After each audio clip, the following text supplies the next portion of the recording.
درش مرت እማዬ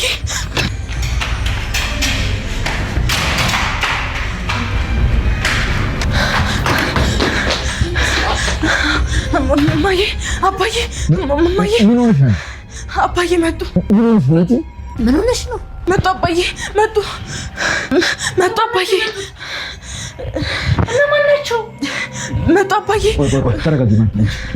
መጡ አባዬ ምንድን ነው አባዬ መጡ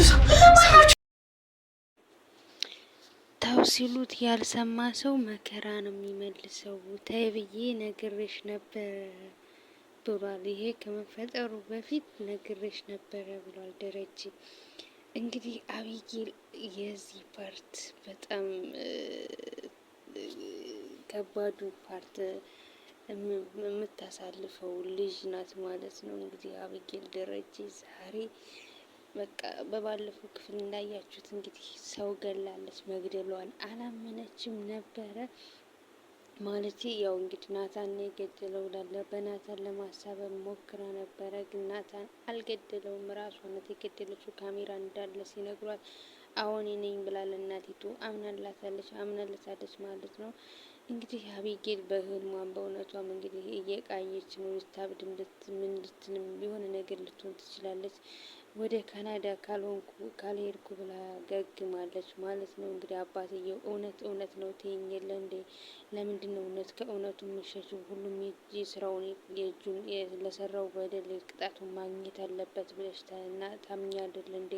ለምንድን ነው ዛሬ ከእውነትሽ የምትሸሽው? ስለዚህ ያው ቀብረውታል፣ ልጁን ከጓራቸው ቀብረውታል። ለምንድን ነው ከዚህ የሚቀብሩት ሌላ ቦታ አይቀብሩትም ወይ ምናምን ስትል ነበር ለእናቲቱ ማለት ነው።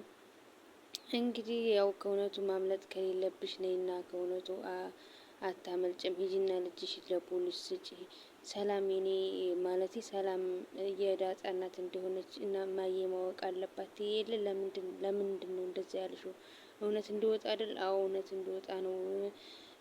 ዳጣም የኔ ልጅ ናት ስለው አይደለችም፣ ያንተ ልጅ አይደለችም። እንዴት አወቅሽ?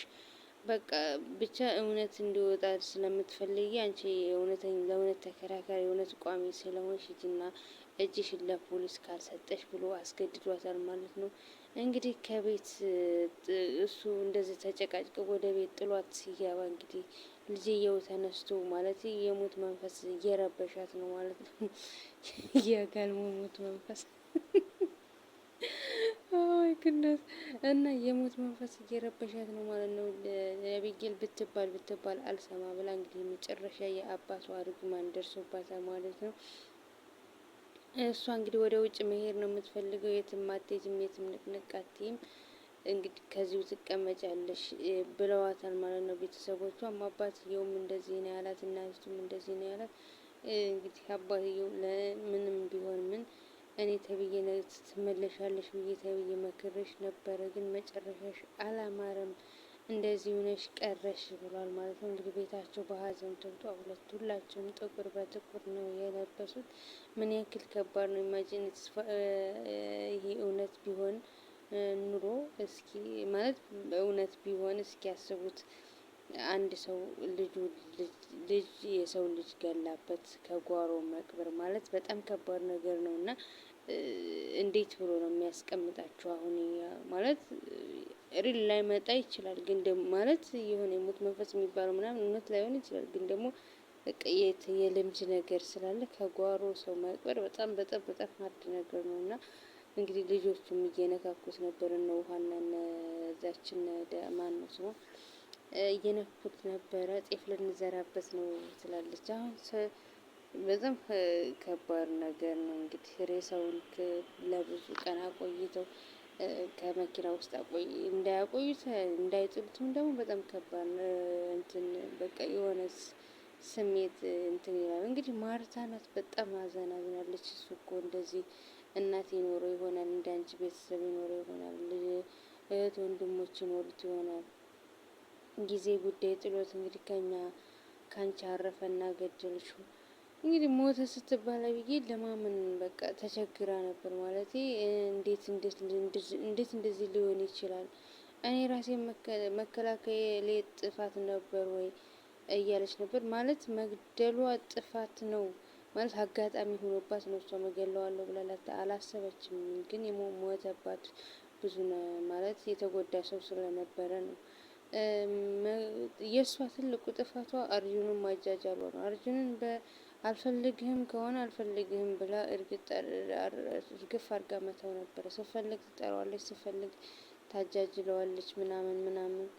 እንደዛ ስለሆነ ይመስለኛል ማለት አርጁንም እንደዛ ስላሞኘችው ነው እንግዲህ በዛ ተናዶ ነው እሷን ይሄን ያክል እንትን ውስጥ የከተታት ማለት ነው። እሱ እንኳን ጎድቶ አይጎዳትም ነበረ።